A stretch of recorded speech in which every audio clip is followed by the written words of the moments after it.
Bueno, impresionante entonces este tema que deja al descubierto en esta serie de reportajes Ciper Chile. Estamos junto a Nicolás Massay, que es parte del equipo de investigación de Ciper Chile, donde lo que llama la atención es cómo este material de guerra, que es altamente peligroso, que requiere de gran expertise, muchas veces está guardado con negligencias, la verdad que impresionantes. Sí. Lugares sin candado, hoyos en los techos, donde es de muy fácil acceso y por tanto hay posibilidades, la verdad que bastante fáciles de robar ese material para luego reducirlo y ahí conseguir dinero. Llama la atención, Nicolás, antes que nada, sí, cómo el propio ejército, las propias Fuerzas Armadas no tienen ellos mayores sistemas de seguridad para evitar que estos robos de armas ocurran.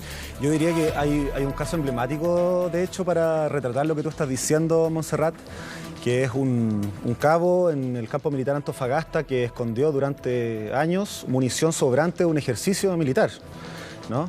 Y la sacaba caminando del campo militar, otras veces en auto, según lo que se puede leer en el fallo, para entregársela a una persona que luego vendía la munición. Esta persona sacaba munición, que se la entregaba y él la vendía también por fuera, digamos. O sea, salía al ámbito civil y se vendía de ahí en adelante. De hecho, este cabo relata en el fallo, en el proceso de investigación de la justicia militar, cómo engañó también a la Contraloría General de la República cuando ésta fue a fiscalizar que, digamos, toda la munición estuviera en orden, ¿no? Claro, porque en el fondo acá supuestamente hay un registro de las municiones y las Fuerzas Armadas deben controlar siempre que cada tiro que se percuta tiene que estar registrado. Es decir, claro, hay tantas balas, hay tantas municiones, tantas se ocuparon en un ejercicio o tantas se ocuparon finalmente en el caso de Carabineros, en la fuerza pública, por ejemplo, o en la calle, ¿no? Claro. Pero eso tiene que estar contabilizado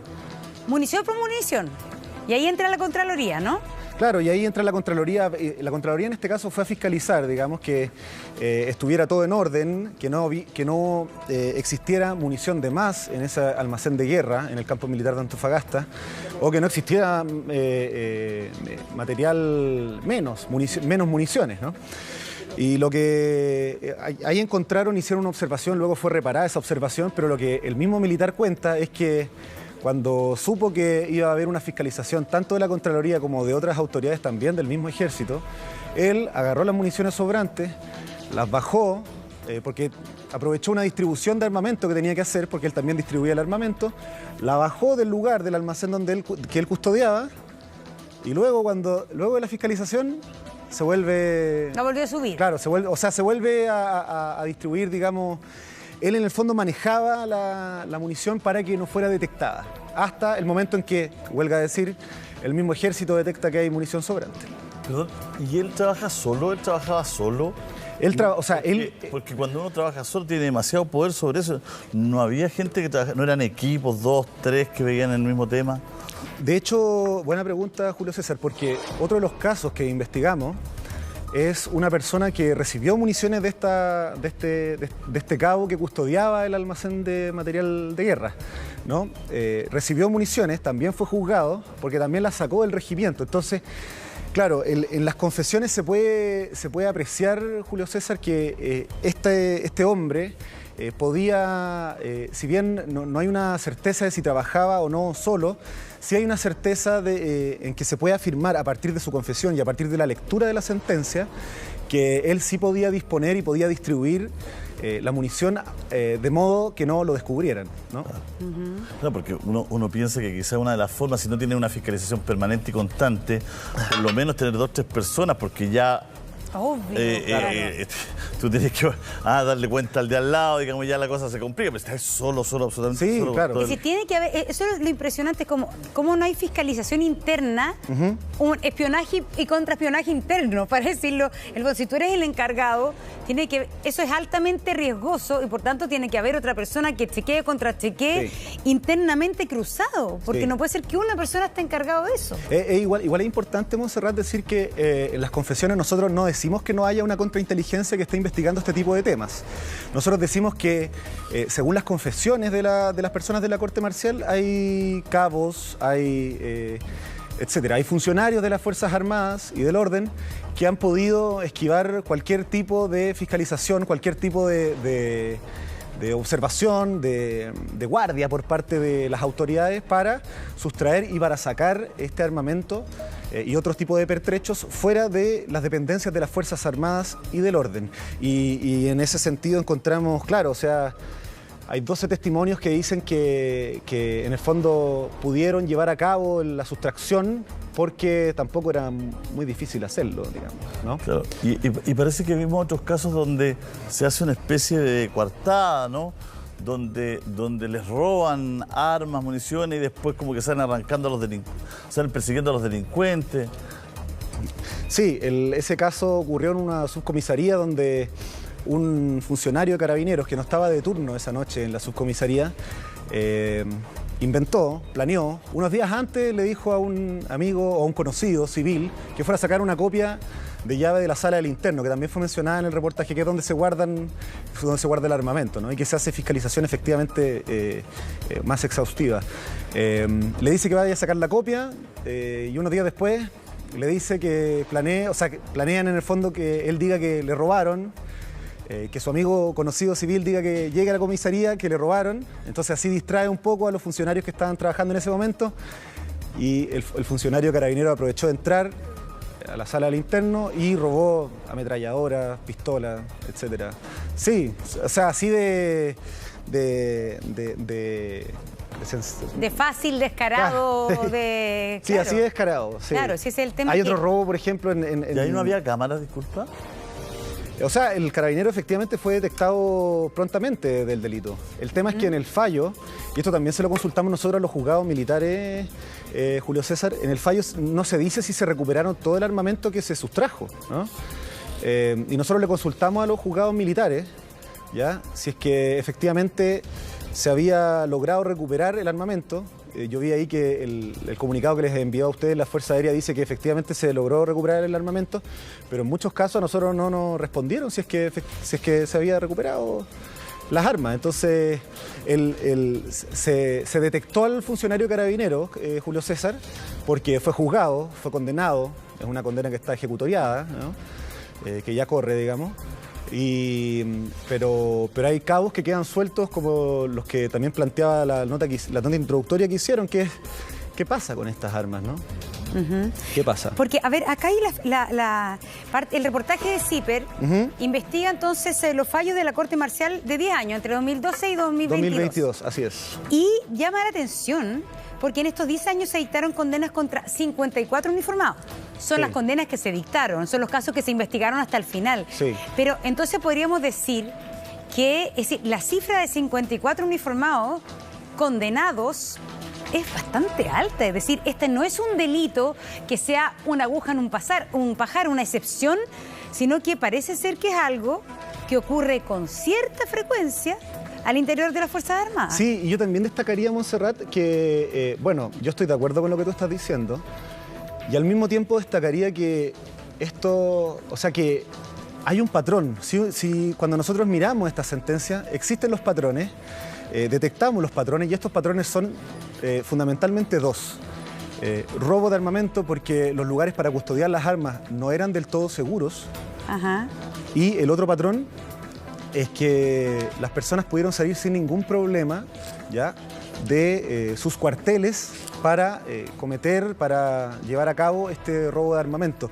Yo creo que eso también es súper importante y son los dos problemas graves que nosotros detectamos como CIPER en esta investigación, Montserrat y Julio César. Vamos a ir a una pausa, vamos a estar conversando entonces justamente con un exfuncionario de la Armada, también con un experto en seguridad acerca de su visión de esta situación, de este problema, ¿no?, que es sumamente grave. Vamos a ir a una pausa, pero antes, Julio.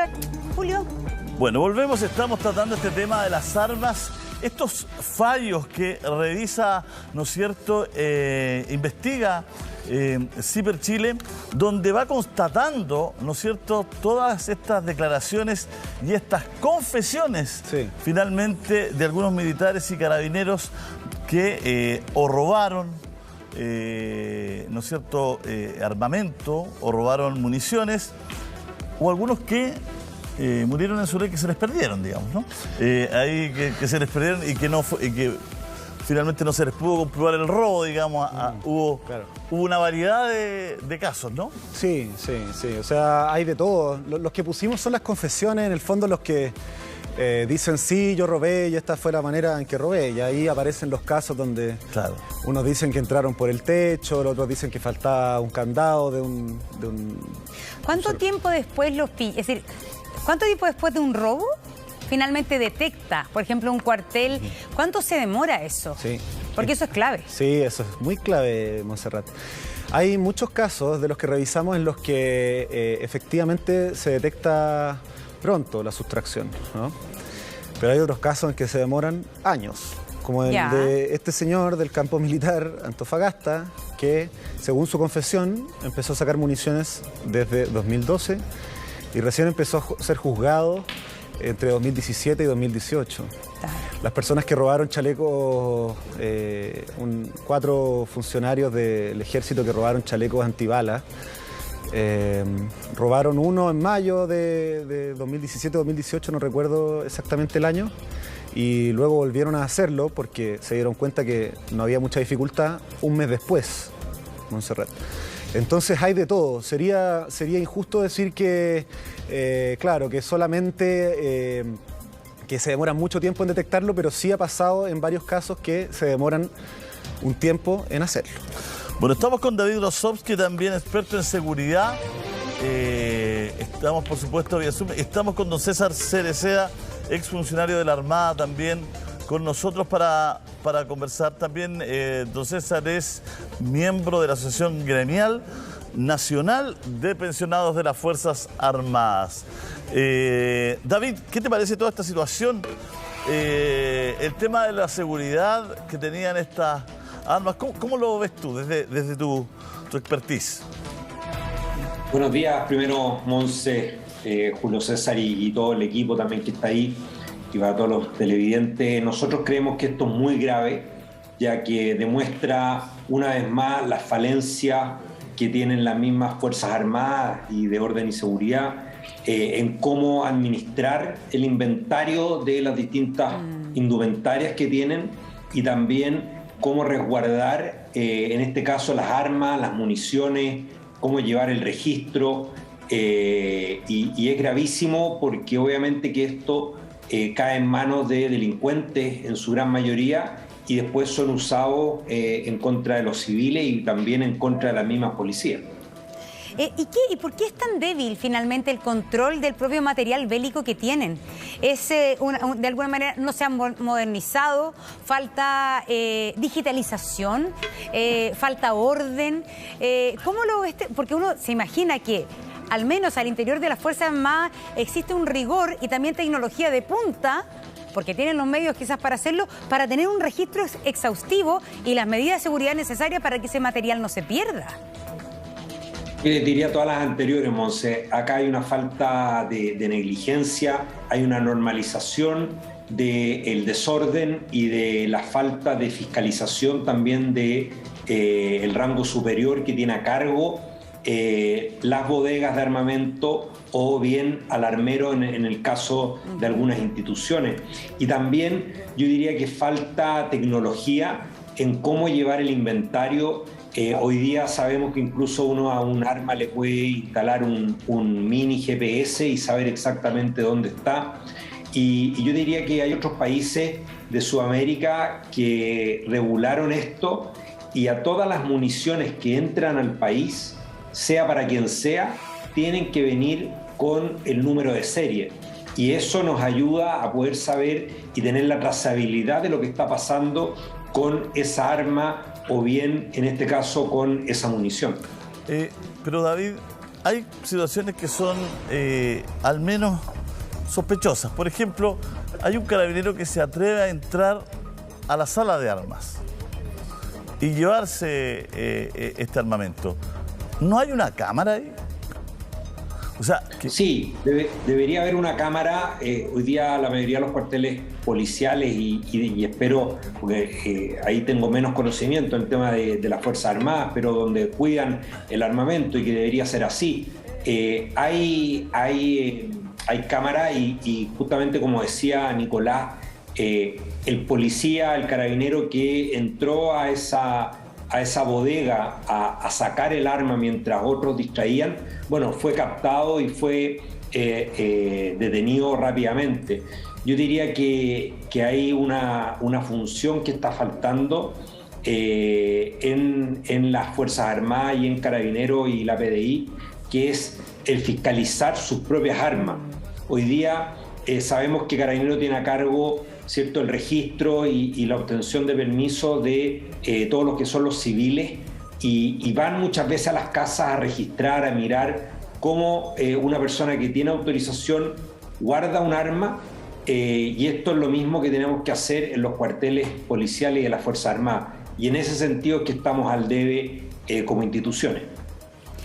A ver, preguntémosle a un exfuncionario justamente de la Armada, ¿qué es lo que vivió él y cómo vivió, siendo funcionario, el tema de la seguridad interna del resguardo del armamento? César, ¿cómo está? Gracias por estar con nosotros. Montserrat, Julio César, buenos días al equipo de Chilevisión. Gracias por la invitación. Mira, tal como se lo dijera yo días pasados a la periodista, yo le hablo de mi experiencia como servidor activo y en los años que yo estuve. Obviamente que aquí se hace una recuperación de años, del año 1996 a la fecha, más de 30 años. Entonces eso me da otro origen a la investigación. Pero la acepto, y acepto también que a través de la historia tienen 54 personas que han sido procesadas por el robo de armamento. Si ustedes me preguntan directamente a mí cómo es posible que eso ocurra, es posible, es posible. A través de los daños, el delincuente es inteligente, es una persona común inteligente. Por eso yo a la periodista anterior les hablaba de los filtros, de cómo uno ingresa a la institución y cómo debe ingresar a la institución. No cualquier persona.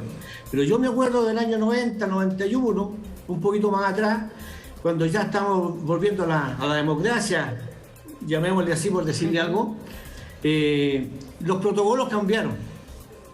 Los protocolos cambiaron y no porque al comandante de la unidad o al comandante jefe se le ocurrió cambiar los protocolos. Fueron disposiciones legales de las autoridades civiles que tendieron a tomar el control y a someter a los militares al poder civil. Y de ahí adelante, obviamente que han ocurrido una serie de hechos, para mí aislados, y que nos llevan a esto. Ahora, hay otros factores que influyen también en esto. ¿Como cuáles, por ejemplo? Si usted quiere tener un policía intachable significa que usted cuando selecciona a la gente, tiene que tener una persona intachable, de acuerdo a sus protocolos, a sus convicciones, a sus raíces, etcétera, etcétera, etcétera.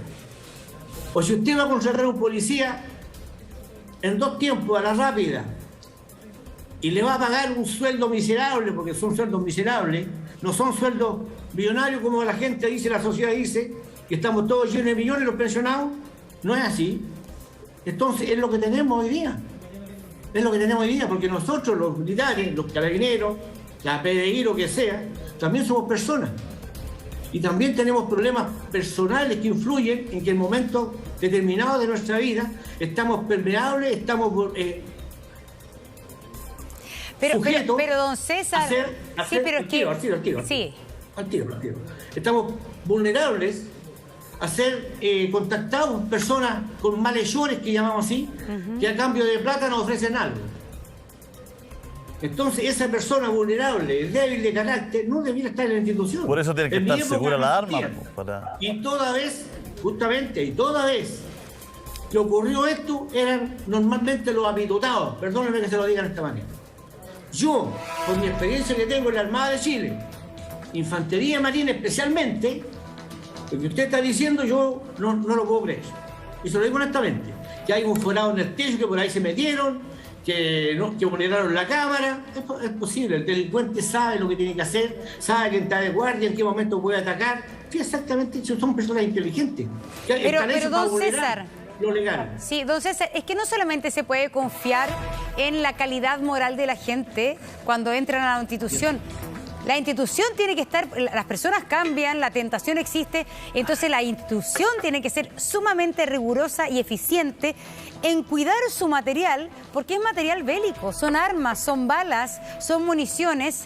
Entonces aquí la institución, que es la encargada del orden y la seguridad, lo primero que tiene que velar es por el orden y la seguridad interno, pues.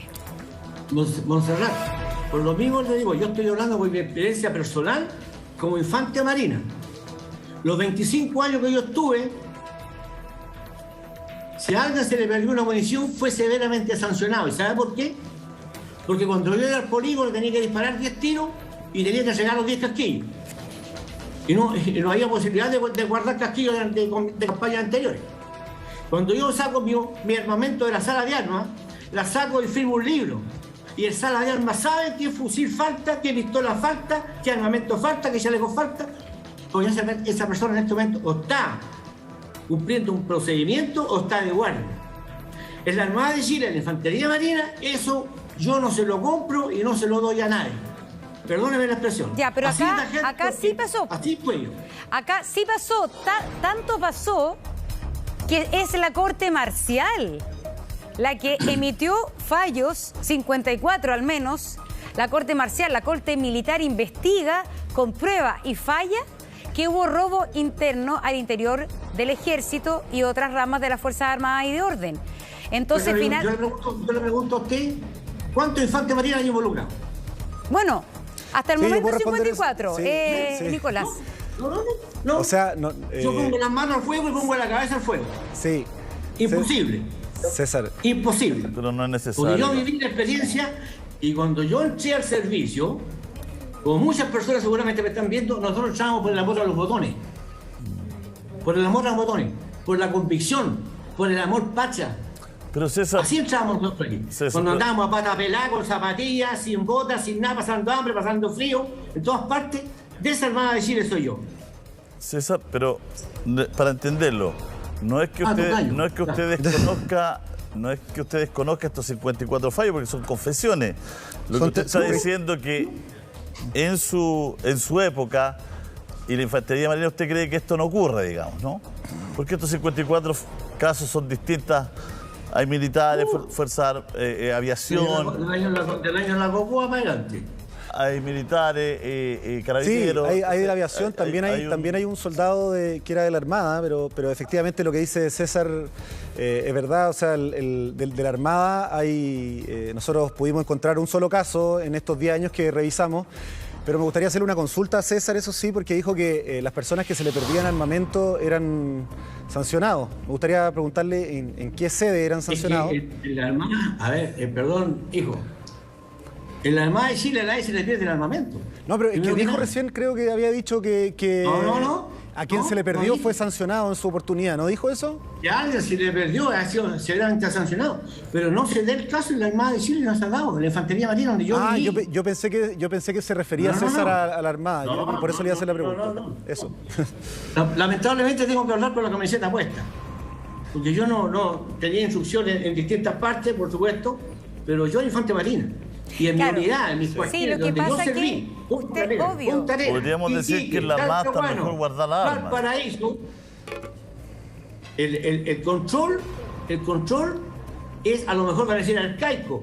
Todavía el sala de armas sin computador en muchos tiempos, porque los computadores son de última generación, a mano, pero el conteo era eficiente. Pero es que pero si el problema, César, es que no hay que poner la mano al fuego por nadie aquí. O sea, y de hecho... El tema es que no, César. César, es que parte del deber es el control interno, donde el deber de la Fuerza Armada es fiscalizar y contrafiscalizar y chequear y contrachequear todos los mecanismos para proteger las armas. Entonces, la actitud de poner la mano al fuego justamente va en contra de la fiscalización que requiere una institución que además maneja armas. Todas las instituciones públicas tienen que estar fiscalizadas.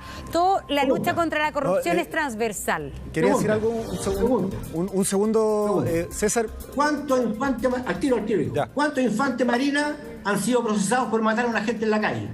O por robarse un armamento. Dígame. No sé específicamente. No, por robar armamento. Por institución. Sí. No descarto. Dígamelo usted. Porque se maneja más información. ¿Ya? Dime, por favor. A ver.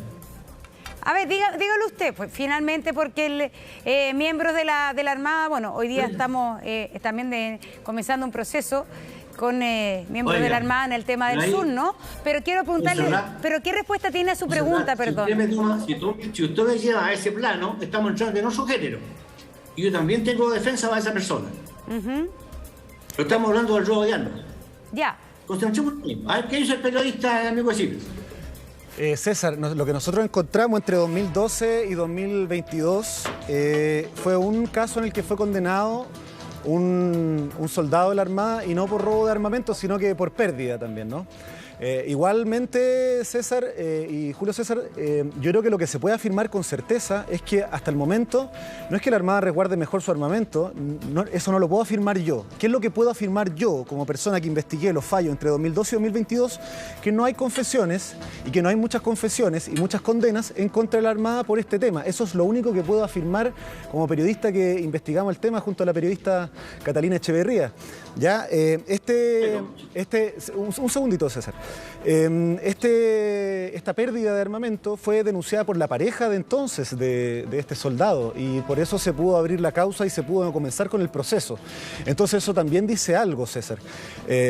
Yo solamente vengo acá y vengo a decir las cosas que puedo afirmar y de las que tengo certeza en base a la documentación que revisamos, César, ¿no? Eso es.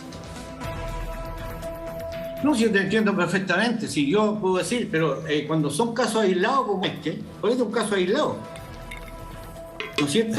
Y cuando nosotros en la Armada de Chile hacemos la selección, para que sepas tú también, y por lo menos yo lo hacía, ahí está involucrada la familia completa de la persona, del sujeto que está ingresando a la institución.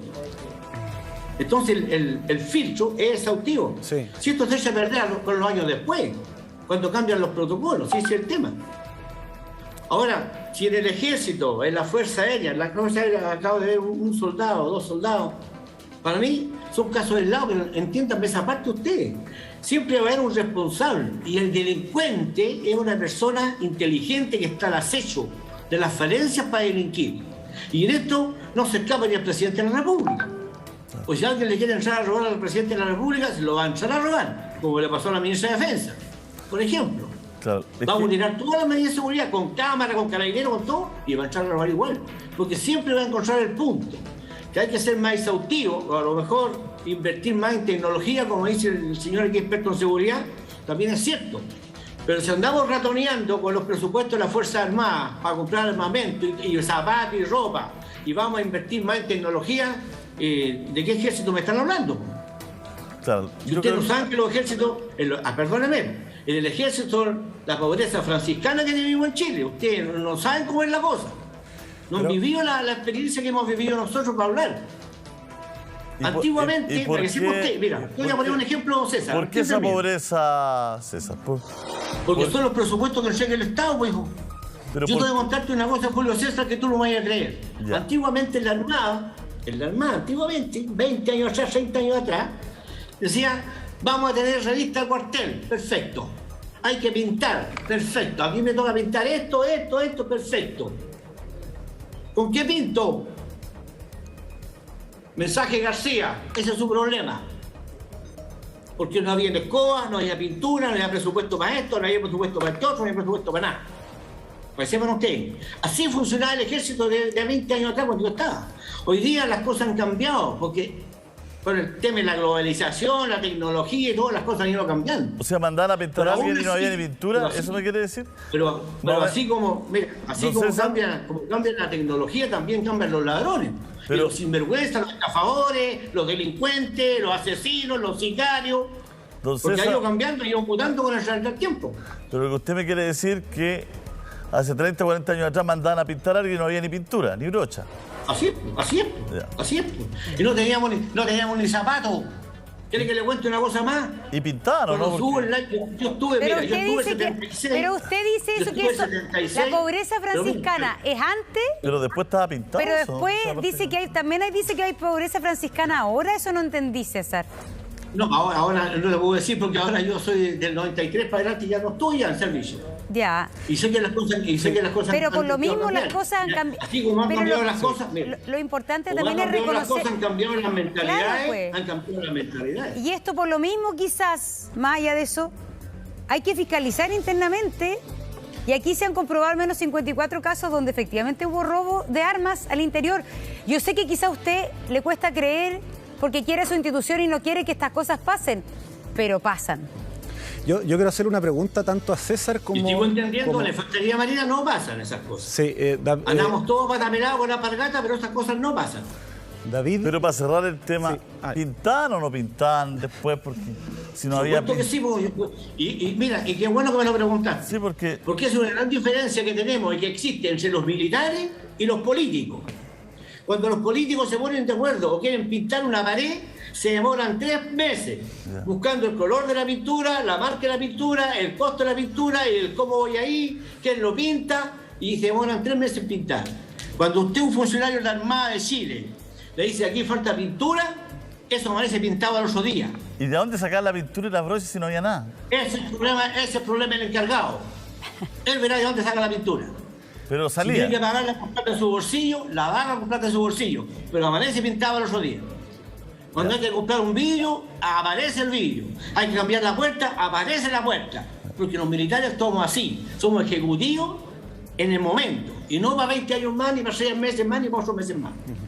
O sea, aparecía pintado. O sea, aparecía Mire, pintado. Yo estuve en el problema del 76 con los peruanos.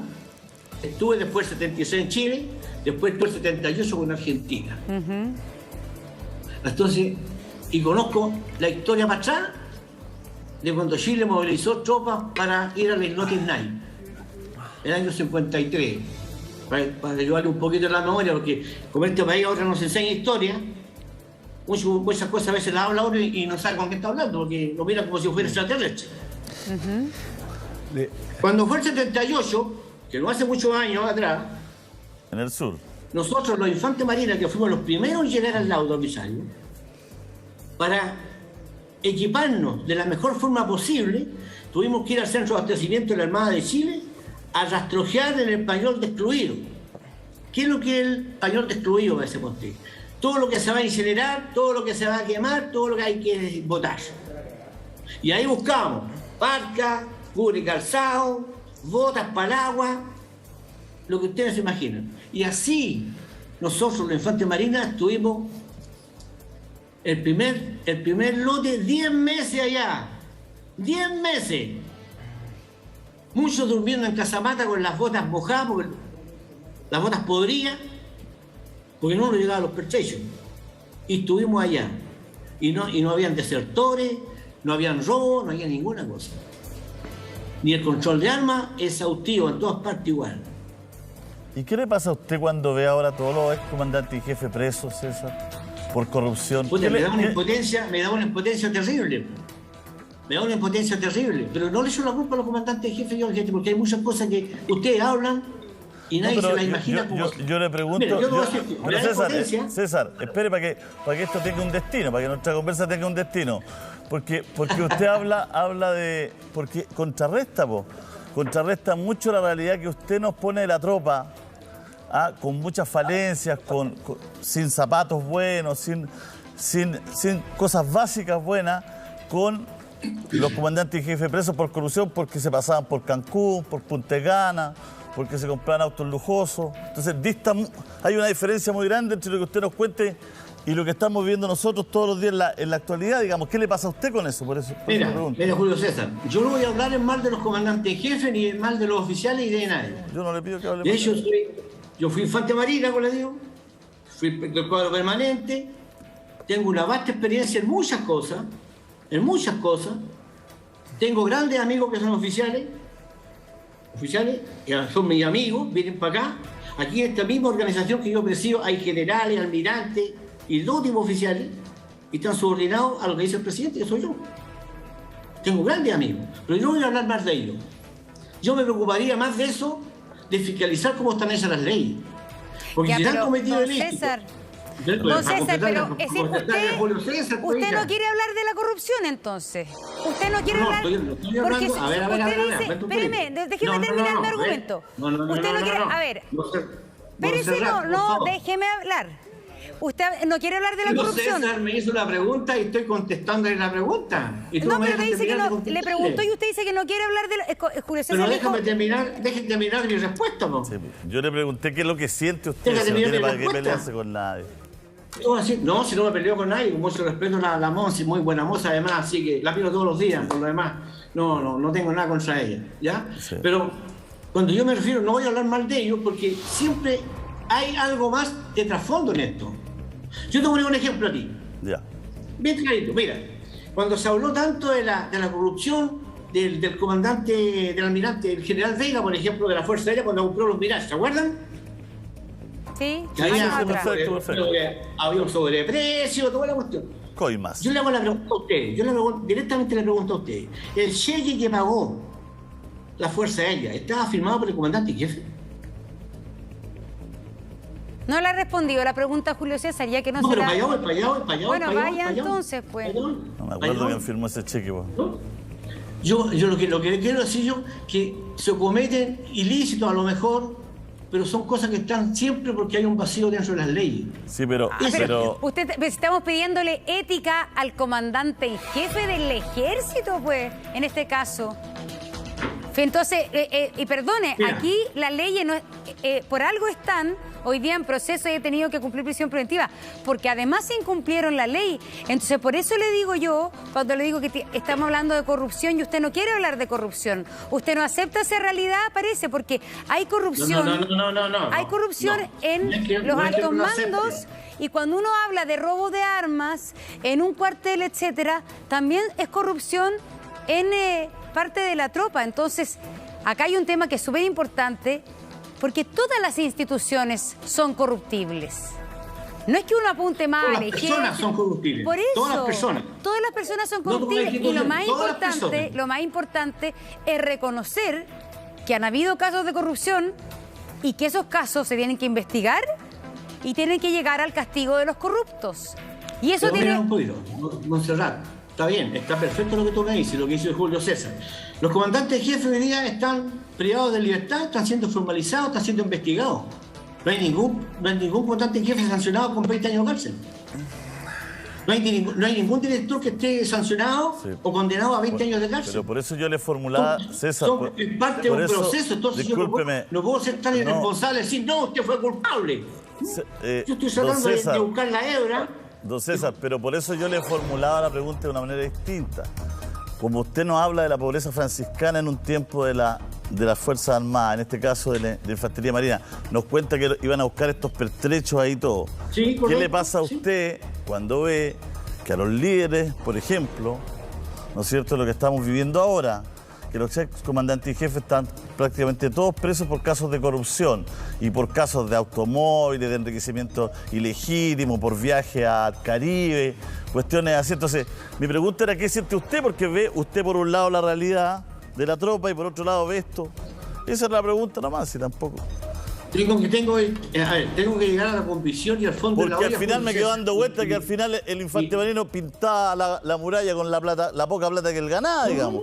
Y mire los otros cómo se la están dando de artistas. Estoy dando una respuesta que yo creo que es la adecuada. Lo que te trato de decir yo a ti, que si el comandante en jefe se fue a pasear a Cancún, a Montecana, bueno, yo tengo que preguntarle a él con qué plata lo fue a hacer. Primero, me imagino que tiene un sueldo de 2 millones, 3 millones de pesos y alcanzará para hacer su gusto. Ahora, hay otros temas de por medio que se están investigando. Yo no tengo antecedentes claros del proceso en este rato como para decir, sí, el comandante tanto se robó 1.000 millones de pesos. No tengo los antecedentes. Pues no los tengo, yo no lo puedo juzgar, no puedo decir. Y las personas como personas, somos todos perspectivas de la corrupción, mijita. En cada hombre hay un precio. Bueno, usted mismo lo está diciendo. Si en cada hombre hay un precio...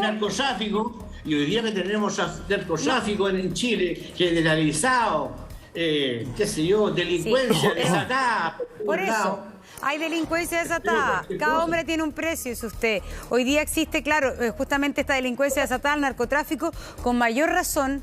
las Fuerzas Armadas y de Orden tienen que reforzar sus medidas de control interno. Porque obviamente, y usted está diciendo, los sueldos son malos, etcétera, todo eso es tierra fértil para la corrupción. Más aún cuando el comercio de las armas es hoy día, podemos decir, un comercio apetecido, y quienes tienen armas en el país resulta ser que son las Fuerzas Armadas y de Orden. Entonces la verdad es que no entiendo cuál es el tema de decir y reconocer que aquí tiene que haber un refuerzo del control interno, porque en todos los ejércitos del mundo me imagino que existe el riesgo de que se roben armas, sí. Si no es en Chile nomás. Siempre existe un riesgo en todas partes, como Monserrat, en todas partes. En todas partes siempre existe un riesgo. Claro, el tema es cómo Ahora, estamos llegando, yo te digo por la experiencia que yo tengo, por la experiencia que yo viví. Y eso es lo que estoy hablando. Yo no puedo hablar mal del ejército, ni de la Fuerza Aérea, ni de los carabineros. No puedo. Pero yo puedo hablar por ellos de acuerdo a lo que yo conozco de la institución. ¿Te parece contable? Si hoy día tenemos una policía deslegitimada, por ejemplo, que no tiene los elementos disuasivos para imponer el orden en la calle. Si la gente no está hechas las leyes para que lo respeten a ese carabinero. Antiguamente el carabinero, el delincuente, y todo el mundo lo hacía lo mismo, veía un carabinero parado en la esquina y se daba vuelta para la otra cuadra, va a pasar y hacía el quita al carabinero. Hoy día no. Hoy día el delincuente ve a un carabinero aquí en la esquina y va y lo gana a midacazo, lo escupe, lo insulta, le pega, lo golpea y va a contar. ¿Y quién dice algo? Eso es lo que hemos llegado. No, yo creo que eso lo condenamos todos. Entonces no estemos dando la vuelta al arma. Yo no puedo hablar mal de los comandantes en jefe, te digo, honestamente. Y no por amistad, ni por simpatía, ni por nada, porque yo normalmente, si ustedes no me conocen, me están conociendo recién, yo soy de las personas que digo las cosas como son. Sobre la verdad, construyamos un país lo que quieran construir.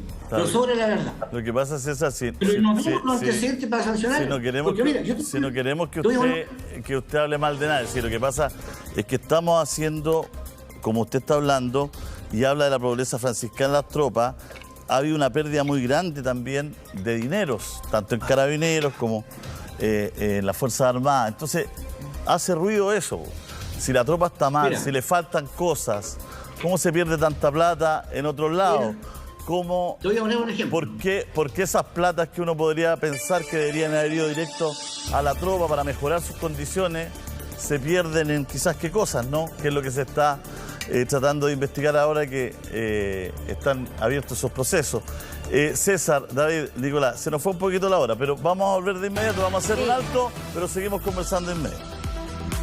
Ya pues, continuamos, seguimos, estamos comenzando con esta conversación que estamos llevando a cabo precisamente con don César Cereceda, estamos con David Rosowski y también estamos con Nicolás Masay de CIPER Chile hablando de la seguridad de las armas. David, bueno, para volver un poquito al tema de las armas que se pierden, todo, importante quizás tener un protocolo. David, ¿has pensado un protocolo?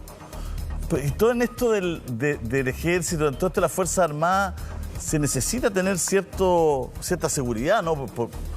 No es una cuestión que tenga que ser tan pública, que todos los conozcan. Tiene que haber ciertos secretos, cierta reserva, porque es el armamento de un país, digamos. Pero aún así, aún así, se necesitan ciertos protocolos estandarizados, quizás de seguridad al menos, David. Mira, yo diría que primero también hay que tener una base de datos unificada del armamento que tienen las Fuerzas Armadas de orden y seguridad, para saber cuando uno se encuentra con un armamento, yo digo cuando uno se encuentra, la Fiscalía principalmente, se encuentra con un armamento en la calle o de algún delincuente, saber si viene de ahí o de otro lugar. Y yo primero quería aclarar algo que yo discrepo de César, en el sentido en que no todo hombre tiene un precio. Yo creo que las personas de bien no tienen precio, los delincuentes o las personas que tienen precio no deben estar en las Fuerzas Armadas de orden y seguridad. Y respondiendo un poco, Julio César, a lo que tú decías, yo te diría que hay que tener un control cruzado, y eso es muy importante, es decir, no creer o no dejarse en manos de una persona el cuidado de las armas, sino que su superior tiene que tener una fiscalización más rutinaria y también tienen que estar los mecanismos de seguridad necesarios en las salas de armas para el cuidado, también cuando salen a portar un arma, también tener los cuidados necesarios. Y yo te diría que lógicamente en este caso Carabineros tiene muchas más probabilidades de caer en este problema por la cantidad de armas que van pasando de mano en mano día a día. Una pistola o un revólver en la mañana lo tiene un funcionario y en la noche lo puede tener otro funcionario. Por lo tanto, el mecanismo de inventario de esto debería ser con tecnología de última generación y poder tener todo más controlado y saber exactamente minuto a minuto quién, dónde y cuándo tiene un arma. No se ha modernizado, Nicolás, por lo que tuviste, el sistema de control cruzado, que es bien, yo creo que es bien exacto el término que utiliza David, ¿no? El tema del control interno, control cruzado. ¿Cuánto se ha modernizado, tecnologizado o todavía finalmente está muy atrasado ese sistema? Al menos en lo que nosotros preguntamos, Montserrat, nosotros, como les comentaba en el primer bloque, nosotros consultamos. Porque en algunos fallos, como yo les comentaba, no se dice si es que se recuperaron o no las armas. No se dice si es que aquellas que fueron sustraídas de los cuarteles fueron efectivamente, retornaron al patrimonio fiscal. Y nosotros preguntamos y al menos no hay una entrega de información que indique que los datos están procesados, están ingresados en una base de datos, como lo dice David, o como lo propone David, perdón. Y eso es lo que te podría decir, ¿no? Y en los procesos, en las sentencias que son confirmadas por la Corte Marcial que nosotros revisamos, tampoco se enumera entre los antecedentes que se tienen en cuenta para emitir una condena, para fallar en contra de alguien, que haya un registro un registro digital, un registro digital en donde rápidamente se busca esto y se da cuenta de que está perdido y no. Eso es lo que puedo decir yo, ¿no? Que en los fallos que nosotros revisamos, este sistema no aparecía así tan claramente, no se dilucidaba de esas características. Claro.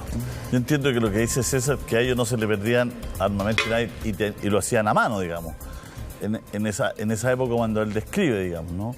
Sí, o sea, yo tengo una apreciación distinta a la de César en cuanto a que son casos aislados. Nosotros en la revisión, Montserrat, Julio, David y César, encontramos patrones que son los que precisamente les estábamos diciendo, que es que en algunos casos había problemas de infraestructura que permitieron este tipo de sustracción. Y en otros, o sea, en al menos, no recuerdo si eran 12 o 15 testimonios, las personas dicen que no tuvieron problemas para sacar el armamento fuera de los cuarteles.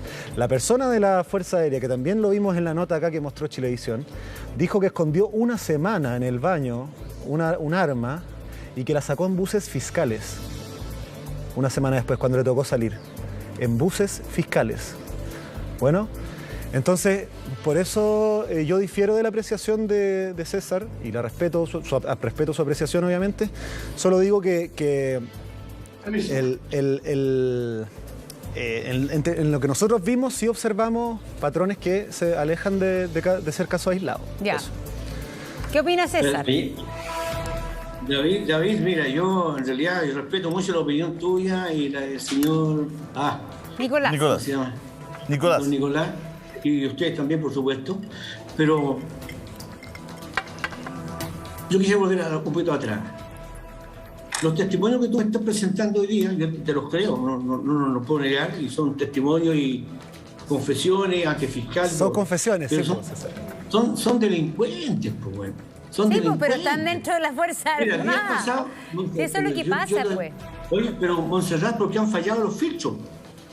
¿Por qué han fallado los filtros? Exactamente. ¿Y por qué han fallado los filtros? No, han fallado los mecanismos de control interno. Bueno, si esa es la primera falla, pues. Son los filtros primero. Porque tú tienes que saber qué persona está ingresando a la institución. El historial de vida de esa persona.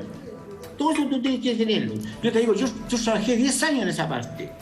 Y lejos, porque cuando volvimos a la democracia, Acuérdense que la cuestión cambiaron el tiempo del servicio militar a voluntario y se acuartelaba de menos a más, de menos escolaridad a mayor. Yo en los años 87, cuando yo era seleccionador de esto, yo era cao. Pero yo hacía mi proceso de selección acuartelando de cuarto medio para abajo. Eran los mínimos de octavo, sexto básico que todavía quedaban por esa época, eran los mínimos, la nada misma. ¿Por Pero qué? es que el proceso de selección no le garantiza. Don César, el proceso de selección no garantiza. Usted mismo dijo que todo hombre tiene un precio. El proceso de selección no garantiza que no haya... Por lo menos no es tú para adentro. Así es que la selección no garantiza. Ya, volvamos a la vuelta. Vamos a hacer un pequeño alto, don César. Igual me gustaría que me contestara, porque a esta gente usted le llama delincuente al tiro, pero cuando uno le pregunta de los altos mandos que están presos, ahí no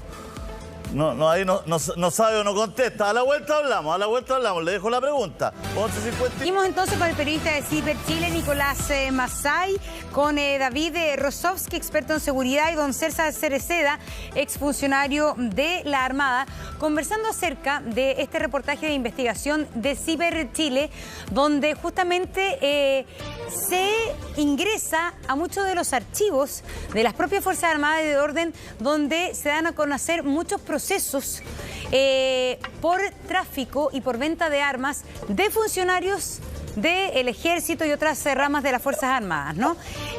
Y yo te preguntaba, yo sé que vamos a hacer una segunda parte, pero ¿se relaciona estas ventas en general con que, bueno, el precio de la reventa es alto? ¿Con que quizás se trata de funcionarios que tienen un bajo sueldo, pero acceso a armas, y por eso está la tentación de la venta de este armamento, Nicolás? Lo que te podría decir, Montserrat, sin hacer tanto spoiler, digamos, que acabamos de publicar un artículo recién sobre el precio al que pensaban ser vendidas las armas por parte de los militares que las sustrajeron, y sí encontramos que en el caso de las subametralladoras y ametralladoras que fueron robadas, sí había un cobro que iba por sobre el precio que se pagaba por ese armamento en el mercado formal. Estoy hablando del mercado formal como el que pagaban las Fuerzas Armadas y del Orden, no una persona común y corriente. ¿Vale? En el caso de las pistolas no se puede apreciar tanto de ese sobreprecio, y en el caso de... se han robado granadas también, en el caso de granadas tampoco. En el caso específicamente lo que detectamos nosotros en la revisión es que en el caso de este armamento de grueso calibre, de ametralladoras, de subametralladoras, sí había, no sé, si la... Sí, se vende más caro de lo que le cuesta a las Fuerzas Armadas comprarlo. Por ejemplo, el titular de la nota es una subametralladora 700.000, o no recuerdo, algo así el titular. Ya. En el proceso se dice que esa arma costaba, en ese momento al ejército le costaba alrededor de 250.000 pesos, algo así. Era una arma de gran calibre, pero ¿cómo se llama? No de las más caras, digamos, ¿me entiendes? Eso, eran unas MAC, no me acuerdo el modelo específico, pero ahí está en la nota, recién la acabamos de publicar. En grandes cantidades, todo, claro, se compra a un precio de mayorista, digamos. Sí, sí. En cambio, acá ellos la venden más cara, porque además es un arma sin permiso, sin nada, un arma de contrabando, no fue un arma que está en negro, digamos, ¿no? Entonces pueden cobrar todo eso. Entonces teníamos que irnos a comerciales, teníamos que irnos a una tanda comercial. Yo sé que usted entiende y ahora ya estamos de vuelta. Yo le había dejado la pregunta esta de que no entendía mucho su lógica, porque acá le preguntaba a mi compañera por estos robos, usted decía delincuente, y yo le preguntaba por los medios casos de corrupción y usted me decía, bueno, hay que ver. Los que son, Julio César, mira, si es fácil. Primero que nada, hay una persona que está condenada, procesada y cumpliendo condena porque se robó un armamento. ¿No es cierto? Ese es un delincuente.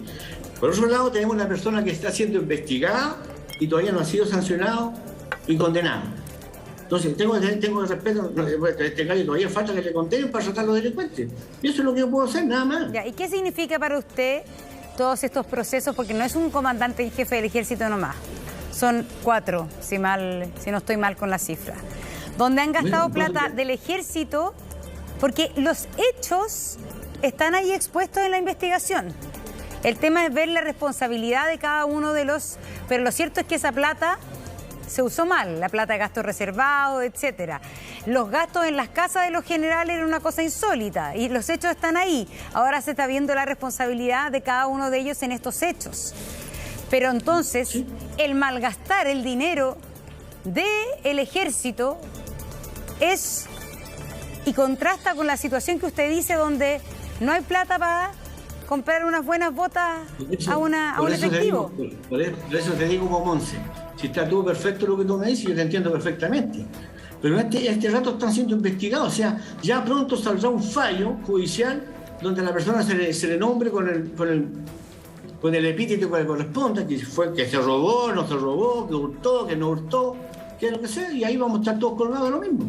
Pero es que su argumento de la selección... Investigado sí, todavía. pero su argumento, usted dice que para evitar estas cosas lo importante es la selección.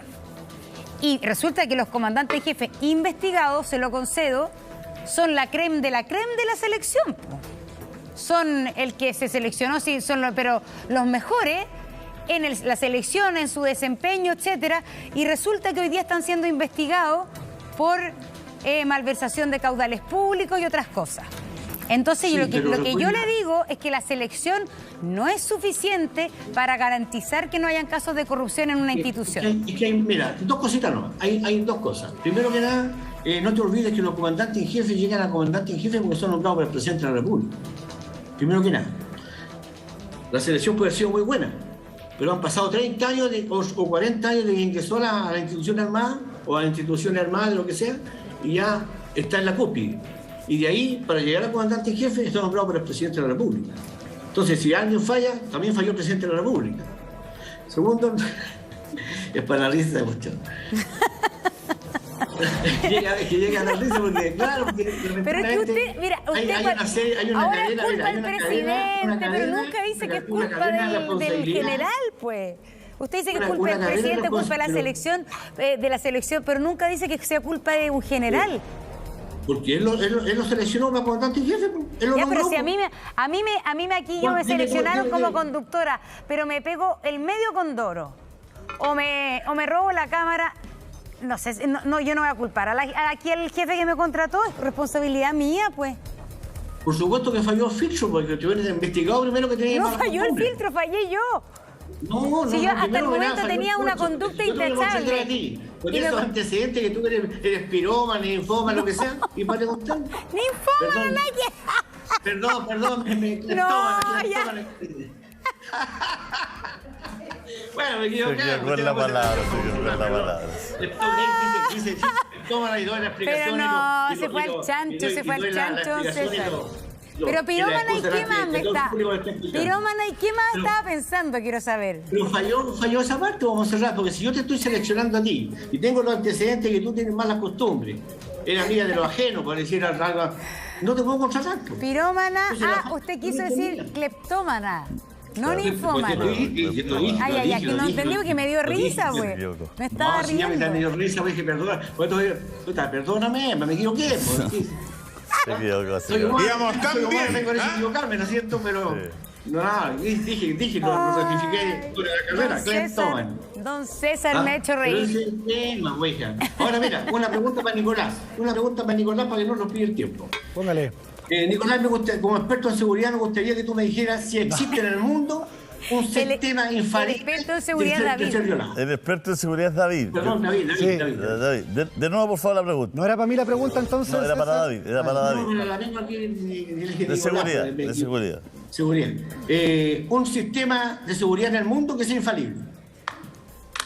Imposible, en ningún lugar del mundo eso existe, pero sí existen mejores controles, mejor infraestructura, mejor tecnología de la que tenemos hoy día en Chile. Y eso es lo que tenemos que apuntar nosotros hoy día como civiles para apoyar a las Fuerzas Armadas, a Carabineros, a la PDI, en cómo mejorar esos controles para que estas cosas no pasen.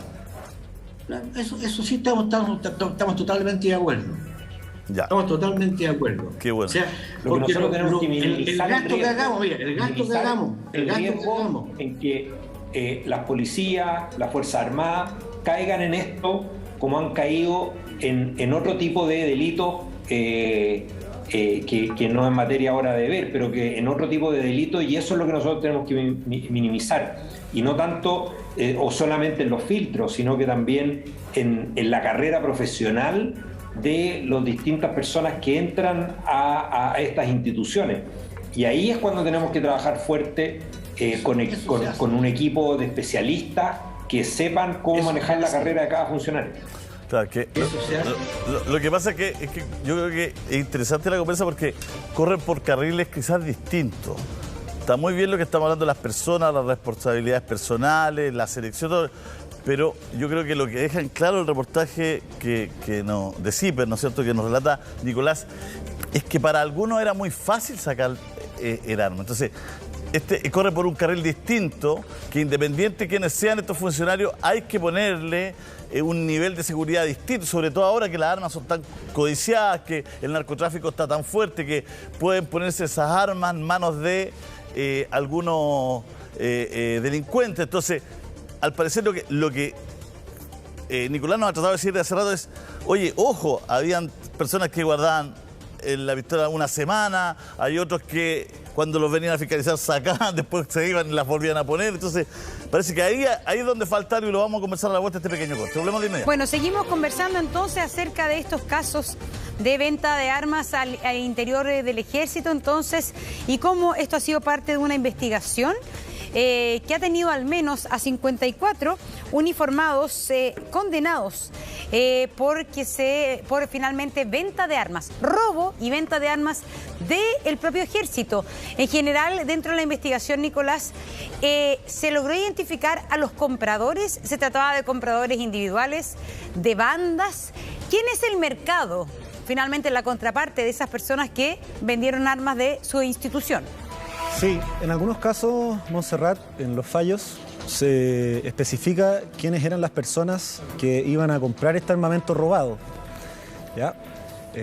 O sea, sí, se identifica en algunos episodios. Y son incluso las mismas confesiones de los uniformados que perpetraron esta sustracción, los que dicen, ¿no? Por ejemplo, el artículo que acabamos de publicar en ciperchile.cl habla de que unos uniformados habían ido a comprar a un dealer de droga, digamos, y el dealer, al enterarse de que ellos eran o de dónde venían, les ofreció 2 millones por un armamento. Es decir, aquí el uniformado iba a comprar droga. Claro. Para él o para lo que sea. Sí, según su confesión y respecto de la misma declaración... Es que ya ahí estamos en problemas, sí, porque hay veces operaciones encubiertas donde un policía se hace pasar finalmente por un consumidor para tratar de investigar, pero aquí son uniformados que van a comprar droga. Sí. Y, claro, además reciben esta oferta, ¿no? Reciben esta oferta por parte del narcotraficante que les dice, claro, les doy 2 millones por un arma si se roban un arma. Y finalmente terminaron robando.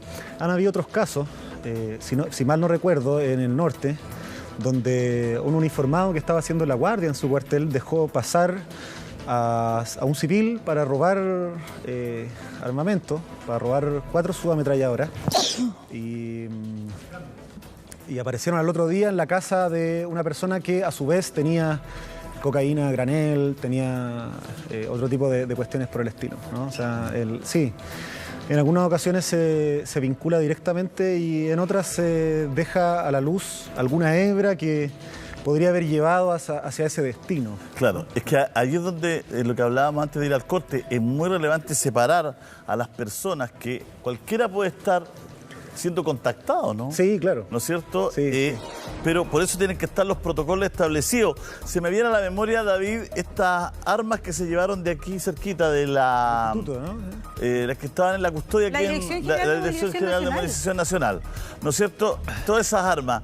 Ahí operó alguien de adentro, ¿no? Y ahí precisamente el tema es el protocolo, porque finalmente al parecer el que estaba cuidando, que llevaba mucho tiempo ahí, lo tentaron hasta que al final, después de tanto tiempo ahí, dejó que esto ocurriera, digamos, David. Y ahí es donde es importante que haya más protocolos, que haya más fiscalización cruzada, porque al parecer fue muy fácil la sacada de armamento. Sí, ahí también se habla de que personal del ejército también estaría involucrado, eso en materia de investigación, pero yo diría que la clave en esto es la fiscalización cruzada y no dejar en manos de una sola persona que puede ser vulnerable, una sola persona, el manejo del armamento. Hoy día el armamento en el mercado negro ha subido de precio muchísimo, justamente por lo necesario para los delincuentes, de mala manera obviamente, que es para poder delinquir.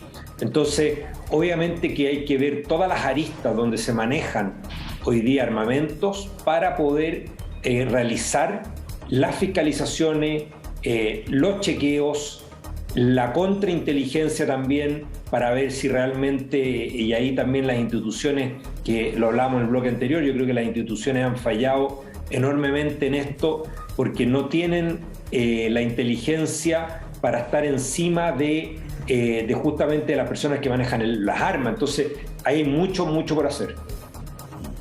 Bueno, en ese caso, este que estamos hablando, ¿no es cierto?, funcionó bien poco, funcionó bien poco. En el caso que yo les contaba, Sí, Montserrat y Julio César, disculpa David, un segundito, en el caso que yo les contaba recién de ese que sucedió aparentemente en el norte, no recuerdo muy bien si fue en el norte, tendría que chequearlo, pero el soldado, la persona que participó, el uniformado que dejó entrar a este civil para que robara en el almacén, dice que hicieron mucho ruido en el robo y nadie se dio cuenta.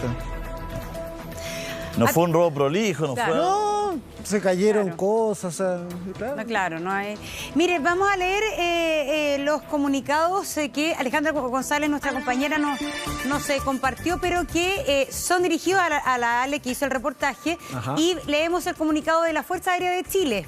En relación al caso que veíamos en el reportaje, ¿no? Junto con Saludar y de acuerdo a su consulta, informo lo siguiente. El arma en cuestión fue recuperada. Conocidos los hechos, el juzgado de aviación ordenó instruir una investigación a la Fiscalía de Aviación de Iquique, la que condenó al individuo involucrado a presidio por 3 años en su grado medio por el delito de hurto de material de guerra. Además, paralelamente se realizó una investigación sumaria administrativa que determinó con fecha 2 de octubre del 2016 el retiro efectivo de la institución del soldado conscripto. Así es entonces. Y leemos también, Alejandra González, entonces, el comunicado desde el Ejército. Junto con Saludarla y en relación a su requerimiento, podemos señalar que el Ejército rechaza enérgicamente toda conducta que sea contraria al honor militar y a la ética profesional que deben poseer todos sus integrantes. La institución cuenta con protocolos claramente definidos que establecen la conducta del personal en cada uno de los ámbitos. Por tanto, su incumplimiento obedece a actuaciones individuales que son debidamente sancionadas. En este sentido, las investigaciones realizadas y aquellas que se encuentran en curso tanto en el Ministerio Público como en la Fiscalía Militar buscan determinar las responsabilidades individuales para dictaminar las sanciones penales que correspondan según la gravedad del delito. En cada uno de los procesos judiciales, la institución ha colaborado, brindado todos los antecedentes necesarios y solicitados por los organismos competentes. Asimismo, en el caso de los procesos judiciales ya finalizados, la institución ha adoptado las sanciones administrativas correspondientes según la gravedad de los hechos y ha incrementado los niveles de resguardo de las instalaciones militares. Del mismo modo, en forma permanente, se encuentra verificando los procedimientos ejecutados como parte del proceso de mejora continua con el que cuenta la institución. Saluda a usted entonces la Dirección de Comunicaciones Estratégicas del Ejército. Así es, una pregunta que dejo formulada. Esto se ve en la justicia militar. Aquí, por ejemplo, se habla del Tribunal de la Aviación. ¿Por qué esto no pasa o en qué casos pasa a ser también investigado por el Ministerio Público? Vamos a la pausa y regresamos con eso. Bueno, ya estamos de vuelta aquí contigo en la mañana.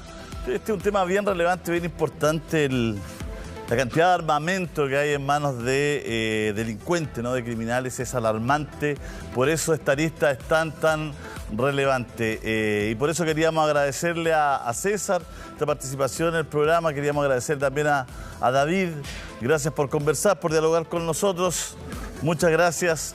Y también, Nicolás, muchas gracias por traernos el tema y decirle a la gente que Ciper Chile es un espacio periodístico, ¿no es cierto?, donde la independencia juega un rol muy importante y para eso el financiamiento es relevante, Monse. Y aquí está entonces la invitación, la verdad la descubrimos entre todos.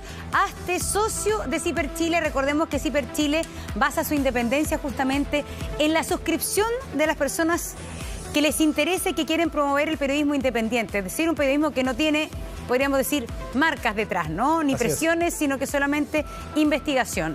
Así es, tal cual. Así que quedan todos y todas invitados a sumarse a la comunidad más Ciper, entrando a ese link que aparece en pantalla, ciperchile.cl/socios. Desde 3.000 pesos mensuales más o menos se puede hacer parte de la comunidad. Ahí está, muy importante hacerse socio ahí de Ciper Chile para mantener este espacio de periodismo independiente que es muy, muy relevante. Y vamos a ir después con la segunda parte de este reportaje, ¿no es cierto?, el precio en que se iban a vender estas armas. Gracias, Nicolás, por venir al programa. Gracias a